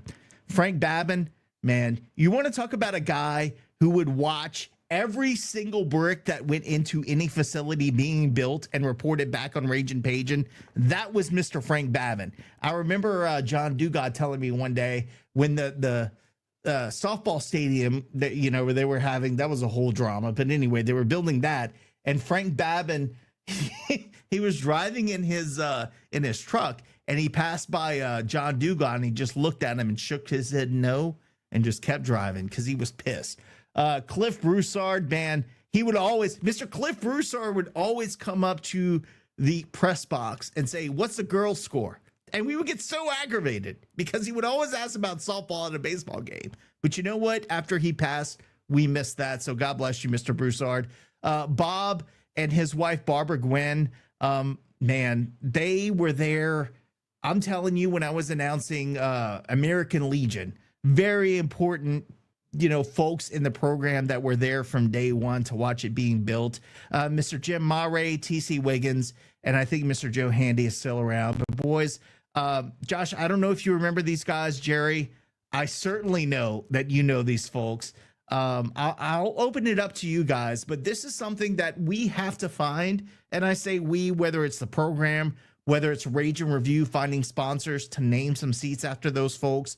We need to find a way to honor these people and never forget about the Dirty Dozen and a Half. And I called my brother before this episode and I was like, I'm going to go off because this is something, things get lost. Mr. H.O. Roy, maybe one day we'll talk about who he was and why he has a gift shop. But this is something that I think is very special and has not been honored at the new Teague. So I'll start with you, Jerry, because I think you've been maybe around. Josh, you obviously you've been around since Jack, but I want to start with you, Jerry. Do you remember these folks and how important were they to this program in the old Teague? To me, they're the OGs and we cannot forget them. Yeah, I mean, it's funny because I'm looking at this newspaper article and it looks like it was written around 2004, 2005, which is ironic because I used to come to the games from New Orleans because my cousin was a starter on the team. So, like when I used to first come to the Teague, my first game at the Teague, I think was like the late 90s, early 2000s, around the time we went to Omaha as a kid.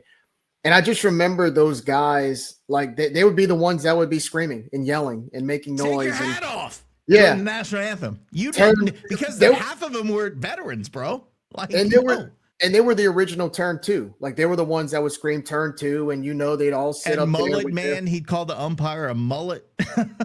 yeah, and they'd have their, I think a few of them had their little scorecards out, taking their notes and stuff, and they all just kind of sat in that little group. And the K's, by the way, the K's come from these guys. Mr. Frank Babin always showed his K before he hung it up. Yeah. And I was going to ask, like last night, I didn't see the K's. So I was kind of wondering about that because he'd always, it was Mr. Frank. He'd always carry like the big packet of K's. I think he did it for a while. I don't know if he still does it now. By the way, well, Mr. Frank passed away, but Justin Johnson, he was a bad boy. He's in this chat. He always comments on our stuff. Justin, when some of them passed away, he became a younger member of the Dirty Dozen and a Half. So it kind of continued through the old Teague. But yeah, they carried that tradition. And that's, again, something, if we're not doing it, we have to do. We cannot lose that, Jerry. Well, it's those type of people that created the aura of the Teague. It's those type of people that led the way for a Section A or the section where the Raging Burners sit, or people like us who grew up at this stadium that still go to every game because of people like them. And I think, to your point, I think we have to find a way to memorialize their presence. I don't know what that would take. I know there's a few of them that have those seats up towards the top. Maybe, I don't know, do something for them because, again, when I grew up going to the Teague, there was a special aura, but there was no Section A. There was no section where the Raging Burners sat. There was no student section. It was just that we didn't group have in the Woohoo grandstand crew for a while, by the way. Those were my peeps, the Woohoo right crew. And we had my friends out in the old Section C, and you still had the cooking club, but there was that certain aura in the old grandstand, and they were kind of the OGs that led the way there. So no, I agree with you, Nick. I mean, if there's a way we can honor them or just remember them, I think that's very important because you never want to forget where you came from. And the Teague now it went from like this neighborhood baseball stadium back in the day to now being one of the most known baseball stadiums in the country. And it's because of people like those gentlemen you see on the screen right now. Josh, I know I have controversial takes. I don't think anybody in the admin is going to poo-poo on me for this one.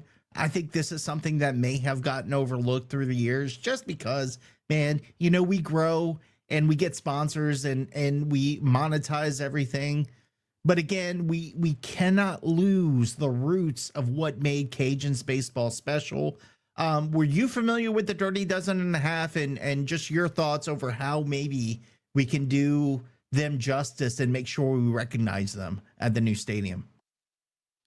Well, I recognize their voices, and I didn't know them personally. I just remembered the sounds of their voices, the turn two, they had so many different things that they would say throughout the course of a game, but I remember that, and it definitely added to the environment way back then, the old Teague. And like Jerry said, the grandstand had its own community. A shout out to Mr. Babin's daughter, who's our seatmate at the games. We sit next to her when we go to in 108. She sits at the top with us. So not only has she continued to tell us the stories and we talk baseball, she still sits up there and takes score, and her daughter does as well. So it's been passed down, and it goes to show you what we always talk about is the way that you continue those legacy fans is just by continuing to make your fans feel appreciated. And no matter what it takes, the names that you see on this paper, and we've made a whole bunch more since then, we've got to find a way to keep those people not only plugged in, but recognized. And how you do that, I don't know. There's so many different things you could do. Maybe at the top of 108, you get the K signs and you put their names on each one. I don't know. Maybe something like that could happen. Or, they used to do the pork sandwiches. You remember that? They used to pass out the pork sandwiches. Do so much. And I'll talk about that in a second. But no.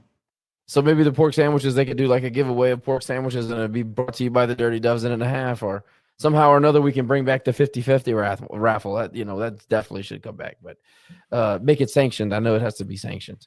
I don't know, man. I appreciate these people so much because they laid the foundation of what we now appreciate so much and go and, we love Cajun baseball, and a lot of it was built when we weren't even paying attention. And these people did that for sure. So they were the original Cajun Burners. Just keep that in mind.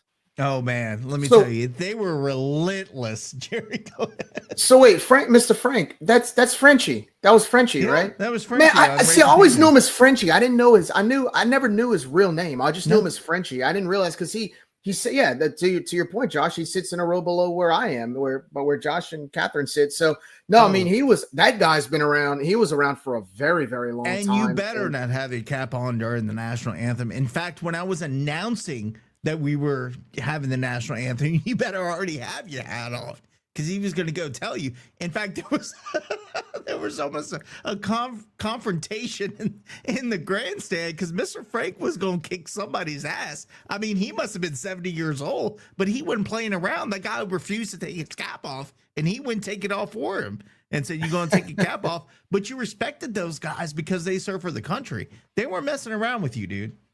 Yeah, no, it was. I totally didn't realize that. No, that was a great man. I got the chance to meet him a couple years back. I know he had recently passed, but yeah, to Josh's point, his daughter and granddaughter are at all the games, and it's really cool to see not just them, but you see more and more people, more generations of fans be created from a group like this, and I just hope it continues. And I guess it's our job, whether we're Raging Review or just fans that go to the games, that we carry on the torch. Section 8 carries on the torch. The Burners carry on the torch. And we understand, again, it's important where you came from, and we just got to keep going. Just got to keep showing up and be the best fans we can be at the Teague. Lane, before I give my final thoughts on this, because it will be controversial, so I'm sure the other two will chime in. I know you probably weren't around for the Dirty Dozen and a Half. You're probably 2 years old because you're young. Shut up. But your thoughts about how we can honor these folks. I like the idea with Josh, maybe, whether it's putting names on seats and getting that sponsored or putting the names on the Ks for whoever hangs that. Just your thoughts in general about these cool folks who really laid the foundation for us. So yeah, this was obviously before my time. I want to say I was moving on. School, shut middle up. Go school. ahead. Anyway, Yeah, stop talking. But no, anyway, it's really cool to see where the start of the love for Cajuns baseball came from. And I do think it's good to honor them and everything. I know BJ and Jared, who are part of Section A, I want to say BJ's dad did the cage for a while. And then they continued it after he passed. But I feel like sponsoring the cage, sponsoring some sort of food, like Jerry mentioned, putting a plaque on somewhere in the stadium with all of their names and their wives listed. I think that would be a great thing to do, for sure. Yeah, we just can't forget these folks. And look, Mr. Frank, I'm going back to Mr. Frank Babin because he was a character, man. He would, and he and Justin, who I don't know if he's still listening or watching, but Justin, I guess taught Justin how to do the books for the games, and then Justin started doing the Ks. And I mean, he was a young kid. Now he's a grown man, a coach, I believe. But Mr. Frank, graduated from doing it in the book to then doing it with an iPad. So it was kind of cool to see that all take just kind of change through the years. I did. RC said $9 pitchers. I did want to say that before we go. Look at these prices. So $12 for chairback seats, $8 for grandstand bleachers, $5 for escort tickets, whatever that is. I guess that's if you have your student ID, you get in free, $5. Concessions. No, you bring prices. a hooker to the game. Yeah. Well, look, Robe would not tell anybody no. So if they had a pimp night, he would probably say, yes, let's do it. I mean, we had an anti-abortion night at the Teague, so I would not put anything past him. Oh, God bless you, Robe. We literally had an anti-abortion night, by the way, and this woman got up and talked about how many people were having abortions on the field during the middle of the fifth inning, and we tried cutting her off, and she wouldn't stop talking. God. Which I'm not getting political one way or another, but baseball game, not the place for that. But basic concession prices: hot dogs $2.50, nachos. I think that says $3.50. Why would you pay more for nachos? Anyway, the point is at $3.50. Popcorn $2 or $3. Bro, Mr. Vic's Peanuts, $2. Beer, $3.55, and $9 pitchers. $9 for a pitcher of beer. And this is post-College World Series. Are you think we kidding were me? wild last night? $9 Is this pitchers would have been a inflation, whole or other is level. this like, yeah, right? Could you imagine you guys with $9 pitchers?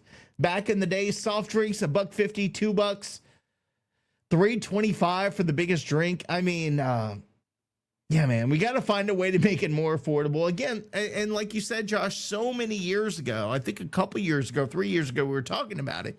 You get them in the gate, you make it cheap to get in, and then you charge the prices. Or you charge expensive prices to get in, and then it's cheap in the gate. But you can't have both.